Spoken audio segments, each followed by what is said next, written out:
Alzheimer's স্নায়বিক এই রোগ ঠেকাতে এক ধাপ এগোলেন যাদবপুর বিশ্ববিদ্যালয়ের একদল গবেষক।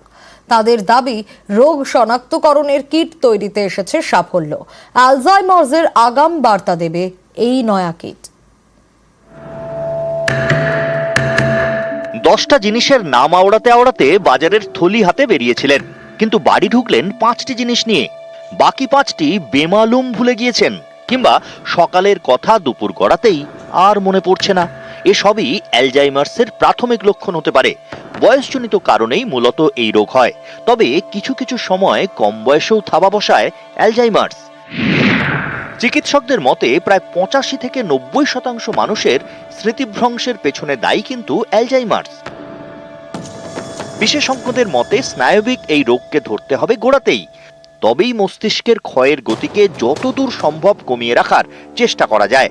আর এই অ্যালজাইমার্সের আগাম চিহ্নিতকরণের কাজে এক ধাপ এগোলেন যাদবপুর বিশ্ববিদ্যালয়ের একদল গবেষক। তাদের দাবি, রোগ শনাক্তকরণের নয়া কিট তৈরিতে এসেছে সাফল্য। এই যে আমাদের প্রোবটা যে ডিজাইন করেছি, এই যে যখন মাইটোকন্ড্রিয়ার ডিসফাংশন হচ্ছে বা মাইটোকন্ড্রিয়ার মরফোলজি চেঞ্জ হচ্ছে, সেটাকেও কিন্তু আমরা আইডেন্টিফাই করতে পারি আর্লি স্টেজে। এটা হচ্ছে একটা আমাদের একটা কেমিক্যালস, আমরা বলতে পারি একটা কম্পাউন্ড, যেটা কিনা আমাদের অ্যামাইলয়েড ফাইব্রিল বা অ্যামাইলয়েড সলিউবল অলিগোমারকে দেখতে সাহায্য করে, এবং সেটা ডিভাইসের মাধ্যমে দেখতে সাহায্য করে। সেটা কনফোকাল ডিভাইস হতে পারে, আর আমরা যদি এমআরআই ট্যাগ করি তাহলে এমআরআই মাল্টিমোডাল ইমেজিং এর মাধ্যমে আমরা এটাকে আইডেন্টিফাই করতে পারবো।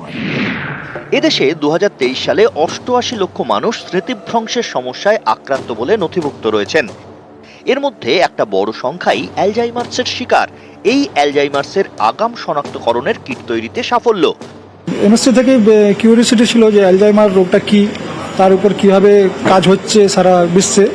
স্যার আমাকে অ্যালজাইমার নিয়ে কাজটা শুরু করতে বললেন। এক ধরনের এটা প্রিলিমিনারি একটা সাকসেস। এটা নিয়ে এখনো আমি কাজ করতে চাই, এরপরে আমি কাজ করবো এই অ্যালজাইমারের উপর। আমরা দেখেছি যে নিউরোব্লাস্টোমা সেল লাইনে আমার এবিটা যে অ্যাকুমুলেশন হয়, তার ফলে হচ্ছে মাইটোকন্ড্রিয়ার মরফোলজি চেঞ্জ হয়, মাইটোকন্ড্রিয়ার ডিসফাংশন হয়, এবং এইটাকে আমাদের প্রোব খুব সুন্দরভাবে ধরতে পারে। মাইটোকন্ড্রিয়াকেই এবিটা ড্যামেজ করে আর কি। সুতরাং এইটাকে আমরা আর্লি স্টেজে যদি যত তাড়াতাড়ি ধরতে পারবো, তত তাড়াতাড়ি আমরা এই ধরনের রোগকে নিয়ন্ত্রণ করতে পারবো। সুদীপ্ত সেনের রিপোর্ট, নিউজ 18 বাংলা।